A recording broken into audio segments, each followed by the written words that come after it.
those 4K monitors, this is some of the best tech at CES 2017. Yo guys, Jonathan here, just got back from CES, which is a giant, crazy, massive tech show, and what I want to do is break it down into 5 of the coolest pieces of tech and gadgets that I saw, and huge shout out to Samsung for sending me out there and sponsoring my 2017 CES coverage. Now speaking of Samsung, they were killing the home tech game, and first up is their brand new Family Hub 2.0 refrigerator lineup. So if you're thinking to yourself how much tech could actually be inside a refrigerator, this is packing a massive 21.5-inch touch LED display. No joke, this display is massive, but it works because it essentially becomes your central control panel. What's also rad is there is now integrated voice control, which to be honest, I really didn't get a chance to check out because of how loud it was on the floor, but the idea is you can use your voice to look up stock in your fridge, to order groceries, or even look up a recipe. Now speaking of recipes, what I found really cool is the fact that not only will it display the recipe on the giant display, it will also read it back to you aloud. Hands down, the coolest feature with this though are the Ninja cameras inside. Now I feel like most of us out there at one point in our lives have been yelled at for leaving that refrigerator door open, and not only does this alleviate that, but what it also does is allows you to check on the inside of your refrigerator remotely at any given time. So in this case, if you're out of the store and you're not sure if you bought eggs or milk, you can now check on your phone to see what's inside your fridge, which is awesome.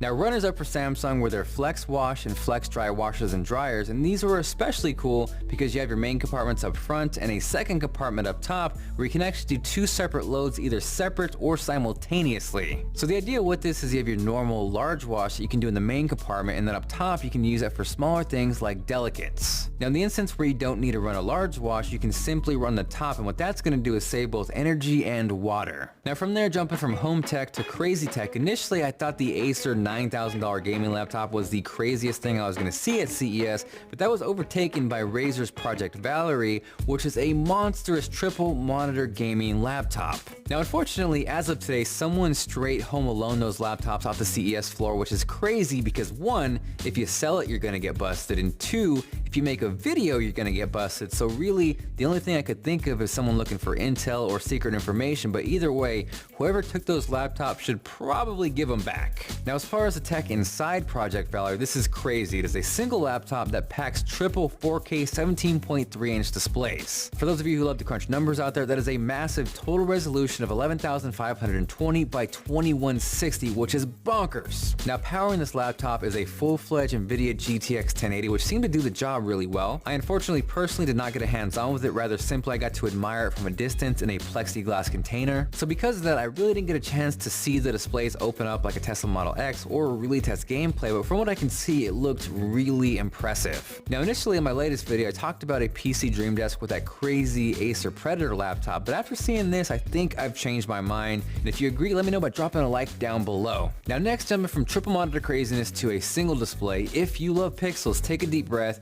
because Dell unveiled their insane 32-inch 8K display. Now by itself, 8K sounds crazy, but when you put it into perspective, it makes it all the more insane because that is equivalent to 4 4K monitors. The total resolution is 7680 by 4320, and if the visual of 4 4K monitors wasn't enough, that is equivalent to 16 1080p displays. The only thing more massive than the resolution on this monitor is the price tag, which is coming in at nearly $5,000. Obviously this isn't really geared for your average consumer. The price tag is insane. You need 2 cables to drive this at 60 Hz, and honestly I don't think the technology is quite there to use this on a day-to-day basis yet. But practicality aside, oh my god, seeing an 8K display up close is insane. The amount of detail you could see on this would blow your mind. Where you could really see that difference is where you were zoomed in looking at a picture and you're thinking to yourself, yeah, that looks good, it's sharp, but then holy crap, they zoomed out and you can see how massive that image was. Now personally, as much as I love pixels, I don't think this is something realistically I'm going to use anytime soon, but if you had your choice, would you choose the crazy Razer triple monitor gaming laptop or this 8K display? Now next up at number 4 is something you might not expect after talking about laptops and 8K displays, but a gadget that I thought was really cool was the Polaroid Pop. If you haven't checked them out yet, instant prints have really made their way back, but the problem is, especially with Polaroid,